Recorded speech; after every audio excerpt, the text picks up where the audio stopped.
नमस्कार। Political pitch पर आप सभी लोगों का स्वागत है। उत्तराखंड में कांग्रेस सभी क्षत्रपों को साथ करके संगठन को मजबूत करना चाहिए। उत्तराखंड कांग्रेस के लिए केदारनाथ का उपचुनाव और नगर निकायों के चुनाव प्राथमिकता में। उत्तराखंड उन हिमालय राज्यों में शुमार है जहां सीधा मुकाबला कांग्रेस का भारतीय जनता पार्टी के साथ होता है। यद्यपि उत्तराखंड में पिछले 3 लोकसभा चुनाव और 2 विधानसभा के चुनाव में कांग्रेस पार्टी को करारी शिकस्त मिली।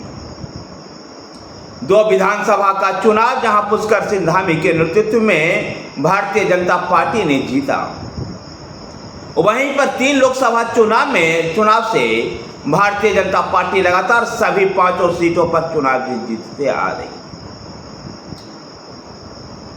उत्तराखंड में लोकसभा का चुनाव क्यों पार्टी हारी, कांग्रेस क्यों चुनाव आखिर हारी, इसके लिए कांग्रेस पार्टी ने एक फैक्ट फाइंडिंग कमेटी का गठन किया। इस कमेटी के अध्यक्ष PL पुनिया को बनाया गया और इसमें रजनी पाटिल को भी सदस्य के तौर पर शामिल किया।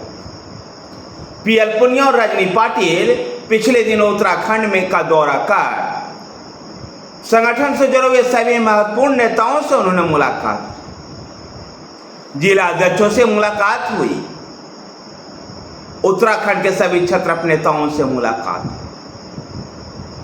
यद्यपि कांग्रेस पार्टी का विश्वास उस दिन से बढ़ चला है जब से वो बद्रीनाथ का उपचुनाव जीती, और इसलिए पार्टी के फोकस लाइन पर अब केदारनाथ का उपचुनाव है। केदारनाथ से प्रधानमंत्री नरेंद्र मोदी का जुड़ाव भी जग जाहिर है और प्रधानमंत्री नरेंद्र मोदी भी गाहे बेगाहे इसकी चर्चा भी करते रहते हैं। ऐसे में बद्रीनाथ के बाद केदारनाथ का उपचुनाव जीत करके उत्तराखंड में कांग्रेस भारतीय जनता पार्टी को राष्ट्रीय स्तर से मुकाबला करने के लिए, राष्ट्रीय स्तर पर भारतीय जनता पार्टी पर हमला करने के लिए उत्सुक दिखाई दे। गौरतलब है कि लोकसभा चुनाव में फैजाबाद लोकसभा क्षेत्र, जिसके अंतर्गत अयोध्या धाम आता है, उस सीट से भारतीय जनता पार्टी की हार को कांग्रेस समेत तमाम विपक्षी उसको लेकर तंज कसते हैं। बद्रीनाथ के उपचुनाव जीतने के बाद ये तंज और अधिक कसा जाने लगा।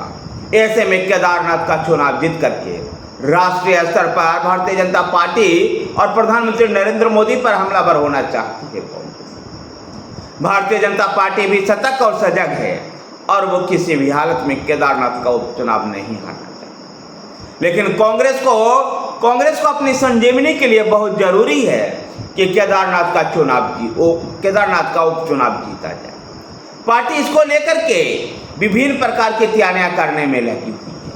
PL पुनिया और रजनी पाटिल वाली जो कमेटी थी, फैक्ट फाइंडिंग कमेटी, उसने जो सिफारिश भेजी है केंद्रीय नेतृत्व को, उसके बाद केंद्रीय नेतृत्व ने जो प्रदेश प्रभारी हैं, उत्तराखंड की जो प्रभारी है कुमारी शैलजा को खास निर्देश दिया है और कुमारी शैलजा सभी क्षत्रपों को इस बात के लिए राजी करने का प्रयास कर रही है कि पहले उत्तराखंड में पार्टी को मजबूत करें, उसके बाद पार्टी उनका ख्याल रखेगी। देखना दिलचस्प होगा कि उत्तराखंड में कांग्रेस कितना मजबूत होकर के उभरती है।